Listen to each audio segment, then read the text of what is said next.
Satu keluarga kesurupan bareng. Ayahnya teriak-teriak, nyebut nama Azhara sambil mencakar mukanya sendiri.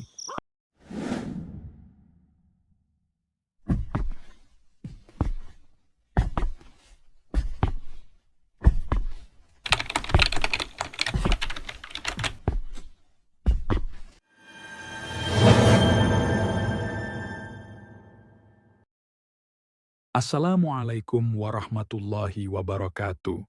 Selamat datang kembali di Teras Malam Misteri, tempat di mana cerita lebih dari sekadar kisah. Gua Rohman, yang bakal nemenin kalian semua malam ini. Kisah ini bukan hanya tentang tempat yang menyeramkan, tetapi juga tentang luka lama yang tak kunjung sembuh. Tempat ibadah yang ternyata menyimpan rahasia kelam dan arwah yang menunggu keadilan.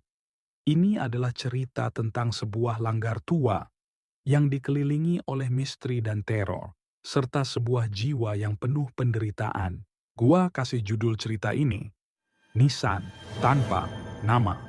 Duduk santai, siapin minuman favorit lu, kopi kalau ngopi, teh kalau teh, dan jangan lupa cemilan, karena kita akan masuk ke dalam segmen Cerita dari Teras.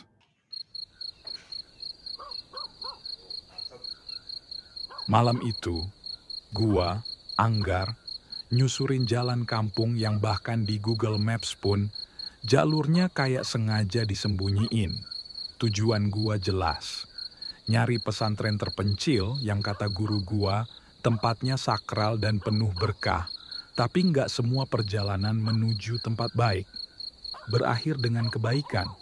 Motor gua mati total. Nggak ada sinyal, nggak ada rumah. Yang ada cuma kabut dan satu bangunan kecil tua, langgar.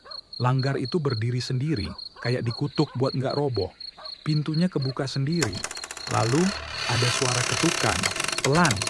Tapi makin lama makin berat, disusul suara perempuan.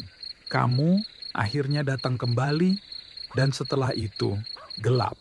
Gue pingsan.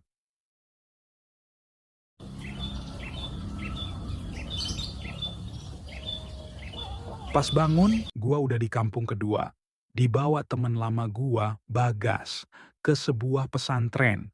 Katanya dia nemuin gua kaku di pinggir sawah, deket kampung sebelah. Di pesantren itu, gua ketemu Kiai Syamsul dan anaknya, Siti.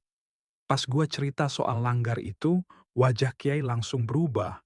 Dia bilang, langgar itu bukan musala biasa, itu penjara. Penjara buat makhluk yang tak semestinya kembali.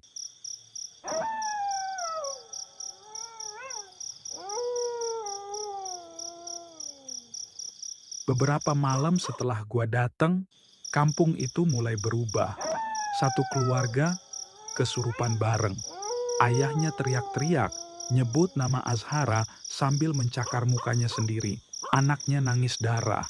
Ibunya gantung boneka di depan rumah dan ketawa kayak anak kecil. Gila. Warga mulai panik dan mereka mulai nunjuk gua. Sejak dia datang, kampung ini nggak tenang. Siti, anak kiai yang punya mata batin, bilang pelan, dia nggak bawa, tapi dia dipanggil. Dan sekarang, Azhara udah tahu di mana dia tinggal. Teror makin gila. Azhara muncul di mimpi gua, berdiri di atap rumah warga, lalu jatuh kayak mayat gantung. Tangannya menjulur panjang, ngelus kepala bayi. Besoknya, bayi itu mati. Kiai akhirnya cerita, dulu Azhara manusia, dituduh bawa sial, dibakar hidup-hidup di dalam langgar itu. Tapi dia nggak mati sepenuhnya, jiwanya dikurung. Dan gua ternyata cucunya sendiri, yang kini dipanggil buat mengganti dirinya. Warga mulai pindah. Yang tersisa cuman orang-orang yang percaya. Gua mutusin buat ngelawan. Gua, Kiai, Bagas, dan Siti kembali ke langgar. Langgar itu sekarang lebih kelam. Kayak udah tahu, ini malam terakhirnya. Pas kita sampai, beberapa santri kesurupan. Mulut mereka nyebut nama-nama warga yang udah mati. Ada yang bilang, aku anak yang ditinggal ibunya. Demi uang, gua masuk sendirian, baca ayat kursi, Al-Falaq, sampai keluar darah dari hidung gua. Dan Azhara muncul. Wajahnya setengah gosong, tapi separuh lagi mirip nyokap gua. Dia bilang, "Aku nenekmu, Gar. Dulu aku dibakar karena milih yang benar. Sekarang kamu pilih, tinggalin kampung ini, atau aku pergi bawa tubuhmu." Gua terus baca ayat suci, tahan rasa takut, rasa dingin, rasa pengen kabur. Langit meledak, langgar pecah, dan Azhara menjerit, lalu terbakar.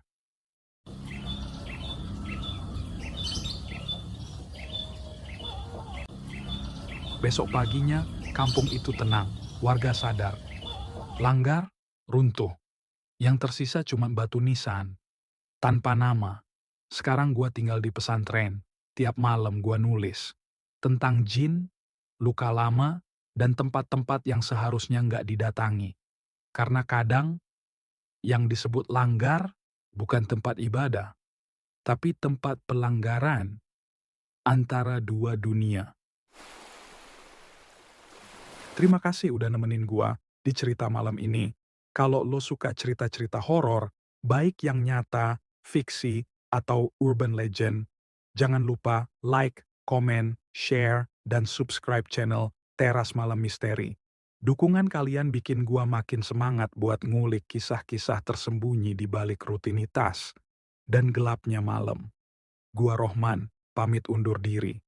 Wassalamualaikum warahmatullahi wabarakatuh.